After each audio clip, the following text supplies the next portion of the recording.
the U.S. raided Venezuela.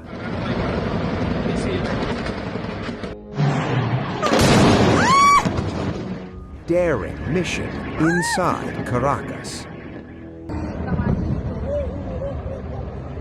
Night silence torn by U.S. jets. And the result?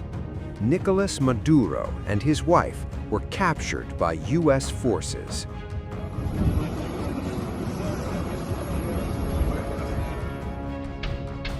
With that one, the most complex U.S. military operations in recent memories came to an end, sending huge shockwaves across the world.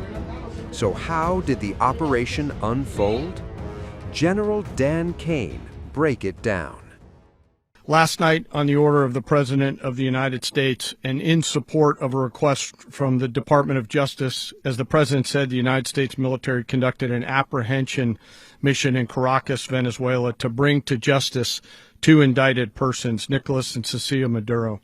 This operation, known as Operation Absolute Resolve, was discreet, precise, and conducted during the darkest hours of January 2nd and was the culmination of months of planning and rehearsal, an operation that, frankly, only the United States military could undertake. What I'd like to do this morning is talk to you through some of the preparation and the details without compromising any of our tactics, techniques, and procedures. There is always a chance that we'll be tasked to do this type of mission again. Our interagency work began months ago and built on decades of experience of integrating complex air, ground, space, and maritime operations. While the past 2 decades have honed the skills of our special operations forces, this particular mission required every component of our joint force, with soldiers, sailors, airmen, Marines, and Guardians working in unison with our intelligence agency partners and law enforcement teammates in an unprecedented operation. We leveraged our unmatched intelligence capabilities and our years of experience in hunting terrorists, and we could not have done this mission without the incredible work by various intelligence agencies, including the CIA, NSA, and NGA. We watched, we waited, we prepared, we remained patient and professional. This mission was meticulously planned, drawing lessons from decades of missions over the last many years, many missions over these last many years. This was an audacious operation that only the United States could do. It required the utmost of precision and integration within our joint force. And the word integration does not explain the sheer complexity of such a mission. An extraction so precise it involved more than 150 aircraft launching across the Western Hemisphere in close coordination, all coming together in time and place to layer effects for a single purpose: to get an interdiction force into downtown Caracas while maintaining the element of tactical surprise. Failure of one component of this well-oiled machine would have endangered the entire mission, and failure is never an option for America's joint force. Those in the air over Caracas last night were willing to give their lives for those on the ground and in the helicopters. Let me talk a little bit about the preparation. After months of work by our intelligence teammates to find Maduro and understand how he moved, where he lived, where he traveled, what he ate, what he wore, what were his pets, in early December, our force was set pending a series of aligned events. Key was choosing the right day to minimize the potential for civilian harm and maximize the element of surprise, and minimize the harm to the indicted personnel so, as the President said, they could be brought to justice. And as the President said earlier today, weather in Venezuela is always a factor this time of the year. And over the weeks through Christmas and New Year's, the men and women of the United States military sat ready, patiently waiting for the right triggers to be met and the President to order us into action. Last night, the weather broke just enough, clearing a path that only the most skilled aviators in the world could maneuver through. Ocean, mountain, low cloud ceilings. But when tasked with a mission, this organization does not quit. At 10:46 p.m. Eastern Time last night, the President ordered the United States military to move forward with this mission. He said to us, and we appreciate it, Mr. President, good luck and Godspeed. And those words were transmitted to the entire Joint Force. Over the course of the night, aircraft began launching from 20 different bases on land and sea across the Western Hemisphere.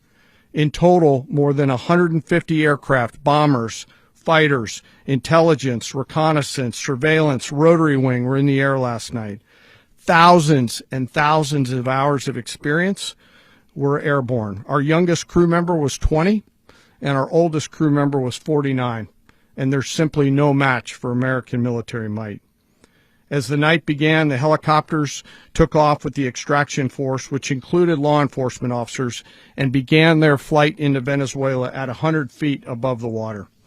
As they approached Venezuelan shores, the United States began layering different effects provided by Spacecom, Cybercom, and other members of the interagency to create a pathway. Overhead, those forces were protected by aircraft from the United States Marines, the United States Navy, the United States Air Force, and the Air National Guard.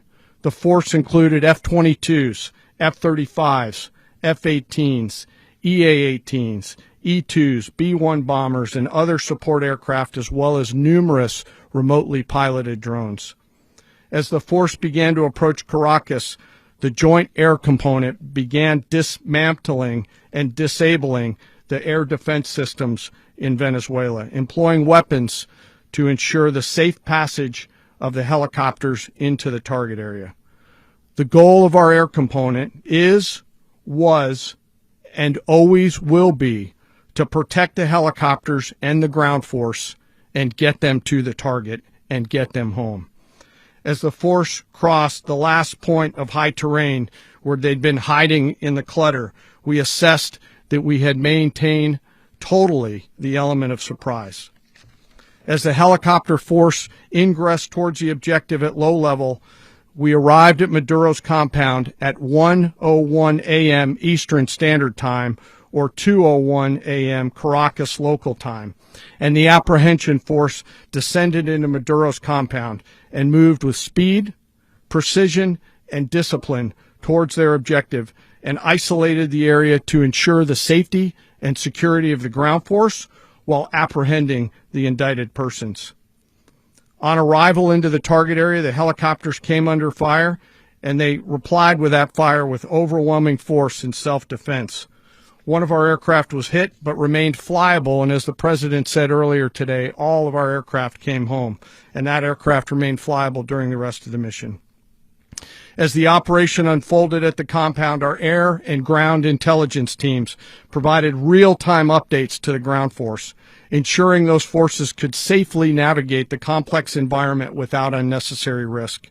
The force remained protected by overhead tactical aviation. Maduro and his wife, both indicted, gave up and were taken into custody by the Department of Justice, assisted by our incredible U.S. military with professionalism and precision, with no loss of U.S. life. After securing the indicted persons, the force began to prep for departure. Helicopters were called in to exfiltrate the extraction force, while fighter aircraft and remotely piloted aircraft provided overhead coverage and suppressive fire.